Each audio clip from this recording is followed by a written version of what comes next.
한국 교회사에서요 크게 화해와 또 용서에 말하자면 얘기 가운데서 얘기될 수 있는 화해를 말하고 용서를 말할 때 얘기되어질 수 있는 대표적인 그 얘기거리가요 백정교회라고 불렸던 성동교회 얘기입니다. 성동교회가 백정교회라고 불리게 된 배경을 보면 당시 한 16명 정도 교인이 있을 때 교인 아닙니다. 박성춘이라는 백정이 콜레라에 걸려가지고 아주 위급한 그런 상황에 있었는데 아들 박봉출이 아버지 박성춘의 그 병을 어떻게 하면 고쳐줄까, 어떻게 하면 낫게 할까. 그래서 당시에 무호 목사님이 성동교회를 담임하고 있는데 그 무호 목사님은 사람 차별을 하지 않고 우리 백정이라도 사람같이 대우해주는 그 목사님에게 부탁하면 어떻게 길이 열릴까 그렇게 생각을 하고 교인도 아닌데 무호 목사님을 찾아갑니다. 목사님, 아버지가 지금 콜레라인지는 모르고 위중한 질병에 걸려가지고 생명에 위협하니 좀 살려주십시오. 그렇게 부탁을 합니다. 인간 차별을 하지 않았던 이 무호 목사님은 자신은 고칠 수 있는 의사가 아니고 목사이기 때문에 고종의 주치의로 있었던 에비슨 의사를 찾아가서 사정을 말하면서 부탁을 합니다.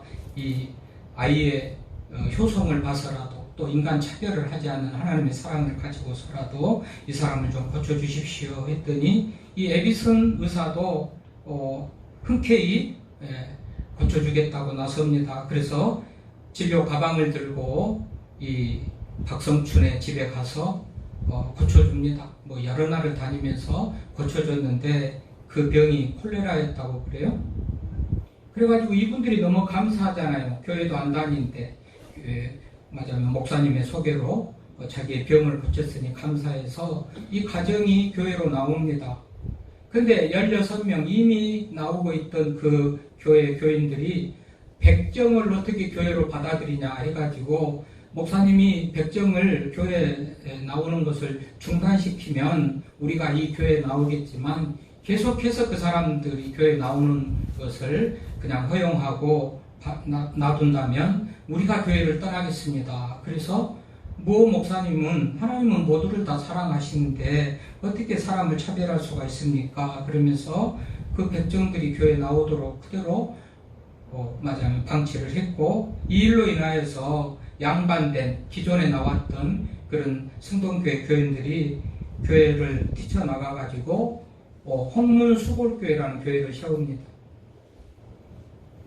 그래서 하루아침에 당시에는 교회가 큰 교회가 아니지만 교인 한 사람 한 사람이 귀할 때고 16명의 교인들이 갑자기 나가버리고 모 목사님 입장에서는 황당했겠죠. 그래가지고 모 목사님은 그러든가 말든가 나는 하나님 뜻대로 한다 그렇게 하고 있는데 백정이었던 이분들이 이제 우리 때문에 교인들이 다 나가버리고 이제 교회가 이렇게 어려워졌으니 우리라도 전도해가지고 교회를 채우자 그래가지고 친구 백정들 주변에 있는 집안이든지 친구든지 하여튼 백정들에게 다 전도를 합니다. 무호 목사님은 사람 차별하지 않고 우리 백정을 위해서 이렇게 좋은 일을 했는데 교인들이 다 나가버렸으니 우리라도 가서 교인이 돼가지고 자리를 채우고 교회를 세우자 이렇게 해가지고 백정들이 교회로 많이 전도돼서 온 거예요. 그래서 백정교회라 성동교회가 백정교회라 그렇게 부르게 된 배경이 됩니다. 나중에 이 교회는 둘이 또 합해져 가지고 함께 교회를 세워나가지만 어쨌든 이렇게 은혜를 입었던 그 백정들이 결국은 이 박봉출은 아버지 박성춘은 이제 그 교회에서 장로가 되고 1911년에 백정으로서 장로가 된 거예요. 그러면서 신분 타파하는 양반과 상민의 어떤 그 계급 차별이 심한 그때의 신분을 타파하는데 아주 주도적인 그런 역할을 하는 그런 교회가 되고 아들 박봉출은 에디슨 말하자면 의사가 아버지 고칠 때부터 눈여겨보면서 참 관심도 가지고 나도 이런 기술을 가지고 사람들을 살려주면 좋겠다라는 그런 간절한 마음이 있었고, 에디슨 의사도 이 박봉출의 이런 간절한 마음을 알았던 것 같아요. 그래가지고 아이가 영민하고 교육시키고 가르치면 좋은 사람이 되겠다. 그렇게 해서 교육에 기회를 줍니다. 세브란스의 전신이 제중의원인데 제중의원에 있는 학교에 8년간 공부를 하게 해요. 그래가지고 이때부터 교육받은 그런 우리 한국인 맞아면 이 제중의원에서 교육받고 최초의 의사 7명이 배출이 되는데 우리 한국 의사로서 마지막 한국 사람으로서 최초의 우리 서양 의술을 가진 의사가 7명이 배출이 되는데 그 중에 한 분이 박봉출입니다. 백정의 아들이었던 거죠.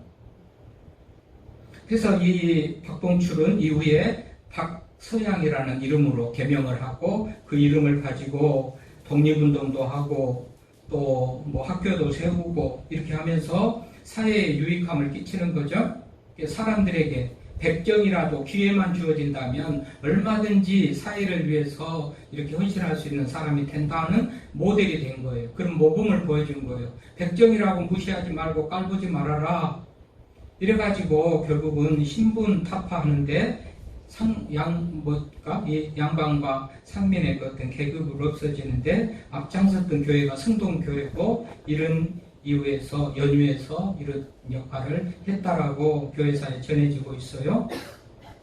종로 3가에서 이가사이 제 기억으로 한번 찾아가서 그때 뭐 가운 성가대 가운 개척 초기 얼마 안 됐는데 성가대 가운을 새것 같은 가운을 또 새 것을 맞추면서 이제 기증하게 줄 텐데 필요한 교회가 가져가라 그래서 제가 한번 거기 가서 가져온 적이 있는데요. 이 성동교회는 장로교회 어머니라고 할 수 있는 그 교회 아주 맞아 개척 초창기 거기에서 분리돼 가지고 연동교회가 나오고 연동교회는 우리 통합 측의 어머니 같은 그 다음에 승동교회는 합동 측의 어머니 같은 어떤 그런 교회가 됐는데 어쨌든지 그 시작의 과정 속에서 백정들이 중심이 돼 가지고 그 교회를 세웠다는 거 아니겠어요? 이런 사실 앞에서 화해라든지 용서라든지 저는 그 생각을 하면서 이런 얘기를 지금 드리는 거예요. 네. 그럼 8.15 특사하면서 뭐 화해, 용서, 통합 이런 어떤 그런 생각이 들죠? 설교를 준비할 때 국가적으로 우리 이슈되는 부분, 가장 많이 들려주고 가장 많이 보여주는 부분이 뭔가 이런 것들도 설교의 그 본문을 주제로 삼는데 참고를 하거든요. 그래서 8.15 말하자면 특사로 풀려나는 사람들 명분이 뭡니까? 통합이라든지 용서라든지 이런 부분이 없지 않아 있는 거죠. 그래서 교사 수련회 강의를 하고 오니까 우편물이 이만큼 쌓였는데 그게 보니까 은광교에서 보내진 개간지가 있어요. 그래서 무슨 책인가? 뭐 은광교에서 보내주니까 봉투에 써 있으니까 보지만 제목은 아무것도 없어요. 미안해, 괜찮아. 이 제목만 있어, 책 제목이. 내용이 뭔가 봤더니 아마 5월달에 가정의 달에 가족들에게 편지를 보내는 것 같아요. 미안한 마음, 용서하는 마음, 용서해주는 마음, 용서하는 마음. 그래서 화해, 용서 이게 이 책의 거의 전반부에 가족들 간에 주고받은 어머니에게, 자녀에게, 딸에게, 아들에게, 시모에게, 남편에게 뭐 이렇게 해서 이런저런 거 내가 미안해, 괜찮아, 용서해, 사랑해 이런 얘기. 이런 상황을 쭉 보면서 이번 주일에는 화해, 용서 이런 주제로 설교를 해야 되겠다. 그렇게 정해가지고 오늘 설교의 주제와 본문이 나왔다는 것을 말씀을 드립니다. 여러분 지금 휴식과 쉼과 휴식을 즐기는 그런 계절인데요.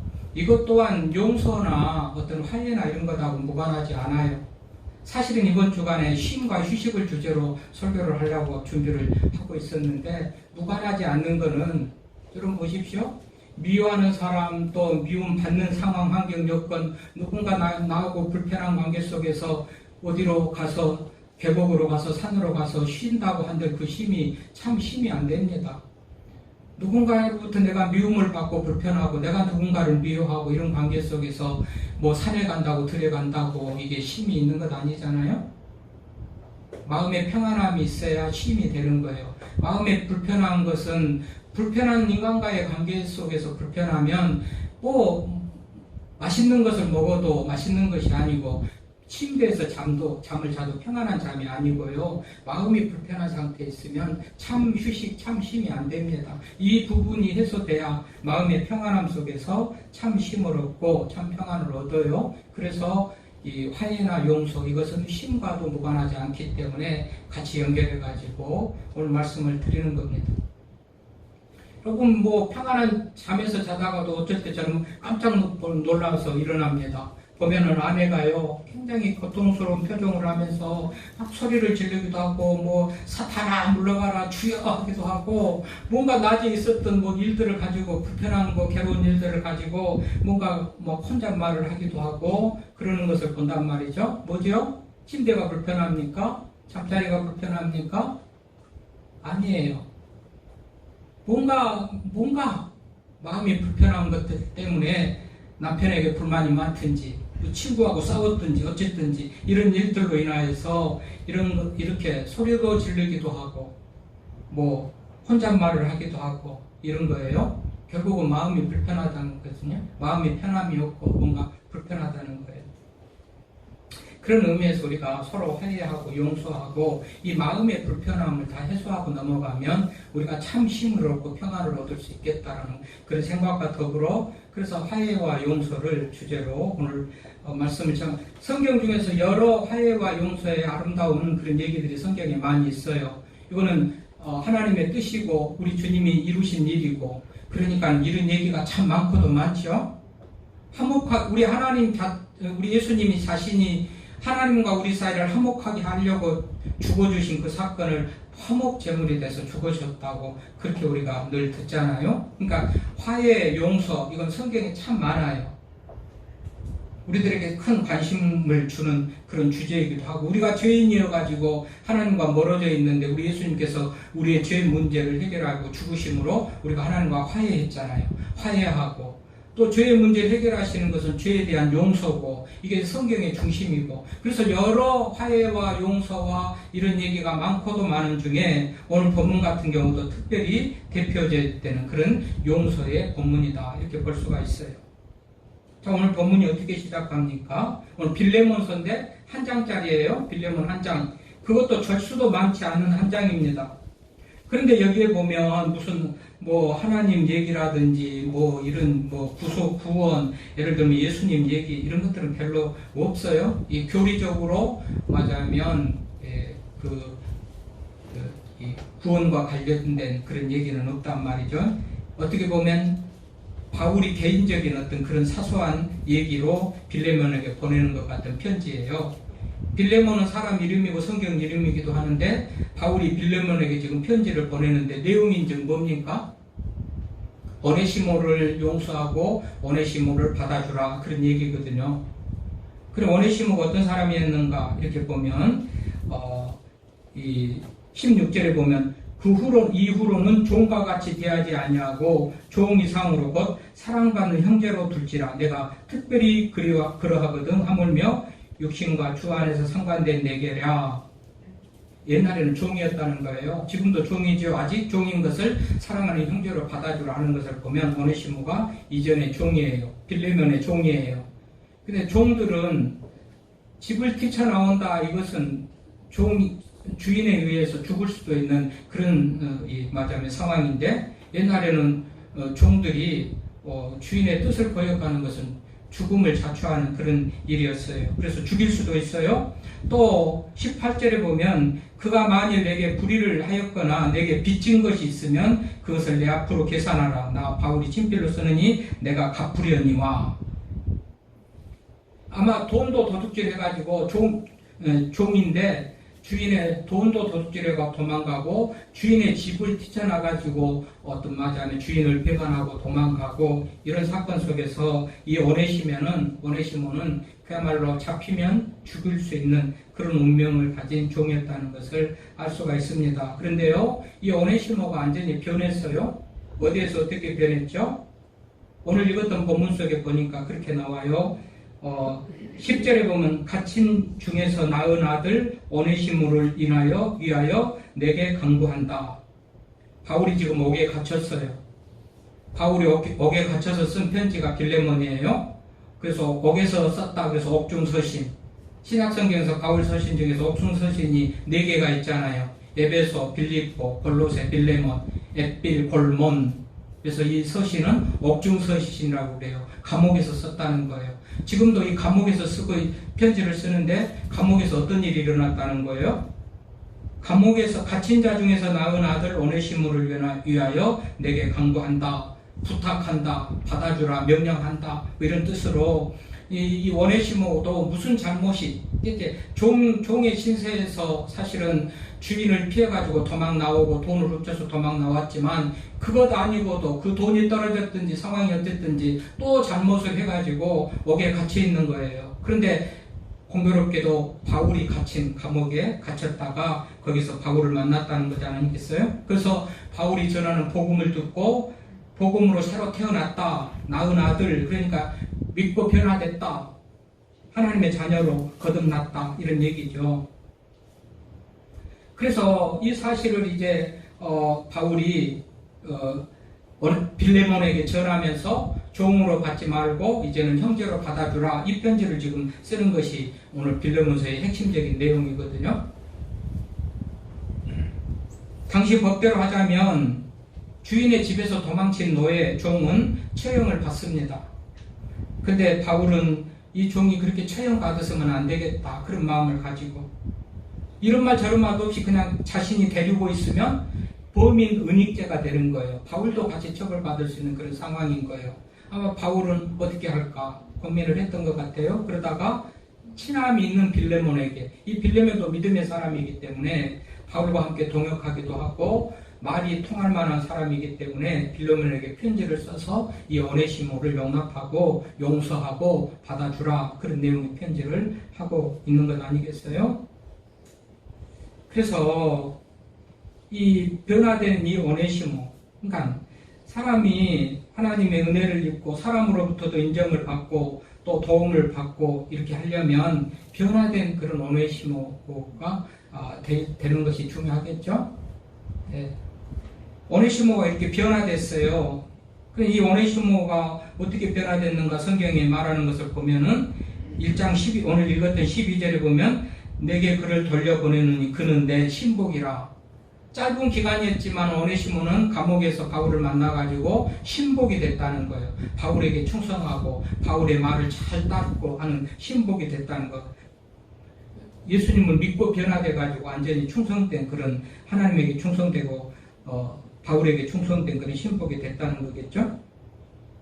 골로새서 4장 9절에도 보면 신실하고 사랑받는 형제라 그렇게 오네시모를 말하고 있습니다. 이런 것들을 볼 때 이 오네시모가 완전히 180도 변했다는 것을 알 수가 있어요. 그리고 오늘 말씀의 11절에도 보면 그가 전에는 내게 무익하였으나 이제는 나와 내게 유익하다. 전에는 무익한, 아마 종으로서 그렇겠죠? 적극적으로 열심히 나서서 알아서 하는 그런 종이었던 것보다도 할 수 없이 시키는 일이나 겨우겨우 하면서 종이니까 최소한의 어떤 그런 일을 하면서 지냈던, 그래서 주인에게 별로 도움이 안 됐던 무익한 사람이었다고 그러는데 이제는 나와 내게, 바울에게도 빌레몬에게도 또 유익한, 완전히 변화된 그런 모습을 볼 수가 있죠. 감옥에서 바울 만나가지고 복음 듣고 나니까 완전히 변했잖아요. 완전히 변했어요. 예, 믿겠습니다. 알겠습니다. 내가 그렇게 좋으신 예수님, 내 죄를 사하시기 위해서 죽으셨다는 예수님 내가 믿어야죠. 믿겠습니다 하고 말만 믿고 말만 그랬던 게 아니고 완전히 변화된 그런 모습으로 바뀌어졌다는 것을 알 수가 있잖아요. 그러니까 바울이 마음에 들었겠고, 그러니까 바울이 변호해주고, 그러니까 바울이 어떻게 하든지 종 빌레몬에게 편지를 써서 두 사람 관계를 화해시키고 오네시모가 좋은 그런 사람으로서 살아갈 수 있는 길을 만들어 주려고 했겠죠. 그래서 완전히 변화됐어요. 오네시모는 복음을 듣고 회개해서 완전히 변화돼 가지고 전에는 무익했는데 이제는 유익한 사람이 됐다. 유익한 것을 넘어서 바울의 신복이 됐다. 우리들은 예수 믿고 얼마나 무엇이 변했는지 한번 돌아보면 얼마나 무엇이 변했는가요? 예수 믿고. 예수 믿는다는 것은 완전히 변화를 말하거든요. 새로운 피조물이라 하잖아요. 중생, 거듭남, 완전히 존재 자체가 바뀌어지는 그런 사람으로서의 변화. 오네시모는 그렇게 합당한 모습으로, 하나님 보시기에 합당하고 바울의 마음에 합당한 그런 모습으로 변화됐다는 것을 알 수가 있습니다. 그러니 형제라고 이제 인정을 하고 종이라고, 그래서 다시 이후로는 종과 같이 대하지 아니하고 종 이상으로 곧 사랑받는 형제로 둘지라. 이 정도 변화됐으니까 형제다 하라고 할 수가 있다. 그러니 빌레몬아, 오네시모를 종으로 생각하지 말고 형제로 받아주라. 사랑하는 형제로 받아줘라. 용서해라. 꼭 교회 안에도요, 경제적이든지 여러 가지 사회적인 상황 속으로 보면 오네시모 같이 어떤 종된 그런 어떤 상황, 경제적으로 어렵든지 상황적으로 어렵든지 뭐 사회에서 천대받을 만한 특별한 직업도 없이 또는 능력도 없이 경제력도 없이 그럴 수도 있겠지만 우리 모든 성도들 교회 안에서는 그런 이들을 더 사랑하고 또 용납하고 받아주고 이런 것들이 필요하겠죠. 오늘 말씀은 그것을 우리들에게 가르쳐 주시고요.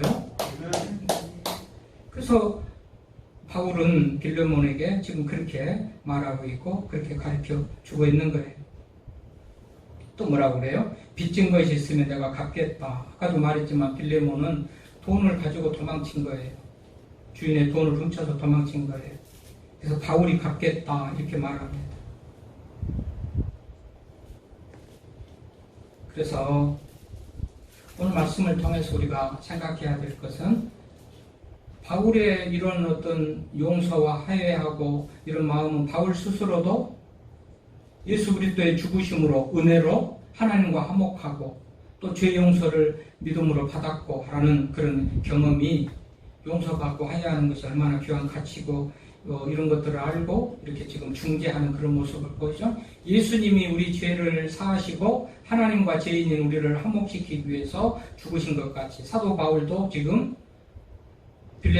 주인님 빌레몬에게 종 오네시모를 소개하면서 화해시키고 용서하게 하는 그런 역할. 이게 기독교에서 아까 그래서 말했죠. 한 장짜리고 특별한 교리적인 것은 없지만 그 내용적으로 하나님의 사랑과 용서와 어떤 화해와 이런 모습이 복음의 요약이라고 말씀 부분이 다 들어있는 거예요.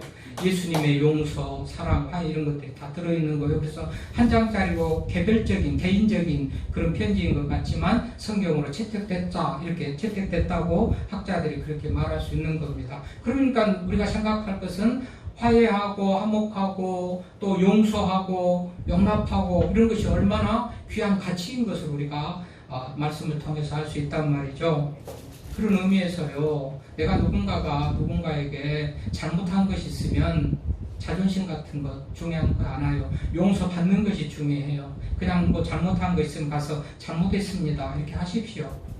상대방도 편하고 나도 편해요. 또 누군가가 나한테 와서 용서를 구하면 피차에 잘못했다고 고맙다고 하면서 용서하고 또 화해하는 그런 모습이 또 필요하죠. 성경의 정신이잖아요. 예수 그리스도가 이 땅에 오신 목적이고 우리 죄를 사하시고 죄 때문에 분리된 하나님과 우리 사이를 화목하게 하는 그런 제물로서 예수님이 오셨고, 그러니까 그런 모습을 가지는 것이 예수님의 바람이고 하나님의 기대이고 우리가 그렇게 사는 것이 마땅하다는 사실을 우리가 인정하면서, 여러분 지금 우리 중에라도 생각나는 누군가가 미안한 마음만 가지고 살지 말고 미안한 마음을 가지고 있으면 가서 용서를 구하고 화해하시기를 바랍니다. 또 누군가 와서 그렇게 용서를 구하면 용서하시기를 바랍니다. 이게 성경이 가르치는 정신이요, 예수님이 보여주신 본이고, 그런 의미에서 용서와 화해가 얼마나 우리가 필요한가. 오늘 성경은 도망친 노예, 돈을 가지고 도망친 그 노예 오네시모까지도 바울은 빌레몬에게 용서하라 그렇게 말하죠. 용서와 화해와 그런 얘기들이 참 많고도 많은 중에 그래도 몇 가지를 제가 소개해 보려고 준비를 했는데요. 미국에 가면 가해자를 용서하는 살인 피해자 유족회가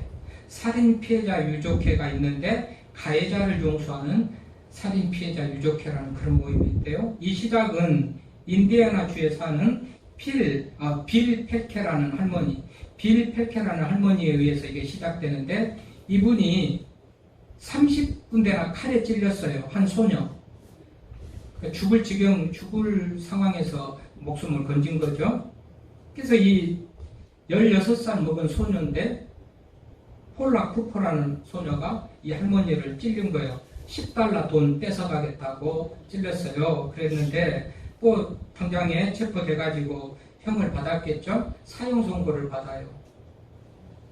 근데 사형 선고 받기 이전까지는 나한테 몹쓸 짓을 한 이 딸내미가, 소녀 같은 맞아면 이 소녀가 사형 큰 벌을 받았으면 좋겠다 이런 마음을 가졌는데, 막상 사형이라는 최연소 여자 사형수가 미국에서 역사 속에서 16살 이 폴라 쿠퍼가 받은 형이 그렇대요. 그래서 그 사형 선고를 받았다는 그 소식을 듣는 순간, 남을 도우면서 천사같이 사는 할머니였다면 이것을 기뻐할까 좋아할까 어떻게 할까 고민을 하다가, 이건 내가 어떻게 하든지 살려야 되겠다 하면서 구명운동을 하고 징역 60년형으로, 사형에서 징역 60년으로 그랬다가 27년형을 살고 이제 자유의 몸이 됐다고 2013년에 자유의 몸이 된 이 폴라 쿠퍼 얘기인데, 이때를 기해 가지고 가해자를 용서하는 살인자 유족회 모임. 그래서 살인자라도, 우리 가족을 죽이는 살인자라도 우리가 맞아하면 용서하자, 그렇게 정신을 가지고 했다는 거 아니겠어요? 그럼 1960년대 초에요, 미국에서 다큐멘터리 영화가 만들어져 가지고 상영되는데, 제목이 한국에서 온 편지. 미국에서 만들어집니다. 그럼 필라델피아의 불량배에 의해서 우리 유학생 오인호라는 유학생이, 학생인데 죽음을 당해요. 이 소식이 고국에 전해지고 아버지나 가족들은 그야말로 가슴이 미어졌겠죠. 그리고 이 범인은 체포돼 가지고 유죄 판결을 받은데, 이 가족이, 아버지가 맞아하면 필라델피아 시장에게 편지를 보냅니다. 살인자들의 항폐한 영혼은 안타깝지만 우리 가족은 간대한 처분이 내려져 이들이 새 삶을 이어가기를 바랍니다. 그리고 이들이 새 삶을 살아가는데 필요할지 몰라서 $500를 붙입니다. 그들이 감옥에서 풀려나기를 바라고, 풀려나면 그들이 살아갈 수 있는 그런 자금이 좀 보태서라고 $500까지도 보탰다는 거죠. 그래서 지역신문에, 필라델피아 지역신문에 악을 선으로 갚는다는 그런 큰 타이틀로 굉장히 대서특필되는 그런 기사가 있었다고 그래요. 어떻게 이런 사람들을 용서할 수 있을까? 기독교 정신, 예수 정신이면 충분히 용서할 수 있는 줄로 믿습니다. 어떻게 이런 일도 있어요. 여러분, 네덜란드에서 코리덴 붐 많이 들어보셨을 거예요. 네덜란드 여성인데 도망다니는 유대인을 집에 숨겨줘요. 유대인들은 막 색출되는 대로 그냥 잡아가서 죽이고 전쟁에 끌어가서 강제 노동을 시키고 그런 데 아니겠어요? 근데 이게 발각된 거예요. 그래서 유대인들과 동일한 취급을 받은 거예요. 그냥 강제로 끌려가서 강제 수용소에서 수용돼가지고 모진 고생을 하는 것이죠. 이 사람에 의해서 가족이 죽기도 하고, 이 사람에 의해서 내가 발가벗겨지고 수치를 당하고 매를 맞기도 하고, 정말로 용서할 수 없는 그런 사람. 이 코리덴 붐이 결국은 감옥에서 이제 자유를 얻고 나와가지고 전도사가 돼가지고 간증하고 다닙니다. 용서를 말하고 사랑을 말하고 다니는데, 어느 날 교회 집회를 하고 마치고 저 뒤에 있는데, 나가는 사람 중에 한 사람이 자기에게 그렇게 못된 일을 했던 그런 사람이에요. 그 사람을 보는 순간 하나님, 다른 사람은 다 용서해도 이 사람은 용서할 수가 없습니다 라고 그야말로 분노가, 그게 오르는 그런 순간에 하나님의 사랑을 생각하면서 용서를 했다는 유명한 그런 또 얘기가 있습니다. 많고도 많습니다. 뭔 얘기합니까? 이런 사람도 용서할진데 가족을 죽이고 나를 발가벗기고 매를 때리고 강제 노동을 시킨 이런 사람도 용서할진데 우리가 누구를 용서 못하겠느냐 그 말입니다. 우리 중에 이보다도 더 나한테 악랄한 사람 있습니까? 아니라면 다 용서하자. 우리가 큰 죄인으로서 용서를 받았잖아요. 우리의 죄값을 지불하기 위해서 우리 예수님께서 십자가에 죽으시고 우리의 죄 문제가 해결돼 가지고 용서를 받았고 우리가 하나님의 자녀가 되는 은혜를 입었잖아요. 그러면 사소한 용서는 우리가 말할 것도 없이 용서하는 것이 마땅해요. 여러분, 용서의 가장 큰 혜택은 누가 보느냐? 용서해 준 사람이 본데, 뭐 용서에 대해서 수없이 말해요. 내가 마음이 평안해지고 마음이 평안하니 건강이 있고, 이 용서하지 못하고 미운 감정 가지고 사는 사람은 온갖 병을 다 가지고 오고요. 육신이 병들고 행복하지도 않고 마음이 평안하지도 않는데, 용서했을 때 가장 큰 혜택은 용서해 주는 사람, 내가 받는다. 그러면 어떻게 했어요? 그래도 용서 안 할래요? 무슨 잘못이 그렇게 많기에 크기에 무슨 부모라도 죽은 원수같이 늘 항상 미워하면서 그렇게 살래요? 자녀 죽이고 부모 죽인 맞아하면 또 자신에게 피해를 입힌 이런 경우에도 용서를 하고 사는데, 반상의 그 계급 차이가 분명하고 확실한 그때에도 600년 전에 맞아하면 승동교회도 100점까지도 용납하고 그렇게 사랑했던 그런 예수의 정신을 기억하면서 무엇을 미워하고 용서하지 못하고 그렇게 살아가야 될 이유가 어디 있느냐 말이죠. 여러분, 누구한테 잘못한 거 생각나고 있으면 찾아가서 용서를 구하십시오. 말로써, 행동으로써. 이런저런 일들이 있으면 가서 미안해, 사과해, 용서하십시오. 받아주는 사람은 괜찮아, 나도 잘못이야. 그런 가정에, 그런 교회에 평안함이 있고 행복이 있지. 교회에 나와서 예배드리는데 나는 하나님과 관계만 생각하고 미운 사람이 있어도 나는 하나님만 쳐다보고 예배드리고 나와야지. 그런 모습으로 나오면 얼마나 불편하겠어요? 여러분, 은광교회 개간지 앞에 내려놓을 테니까 읽어보시고요. 여러분, 서로 미안하고 서로 사랑하고 서로 용서하고 그래서 좀 더 마음의 평안함을 얻고 행복한 그런 삶을 살아갈 수 있기를 바랍니다.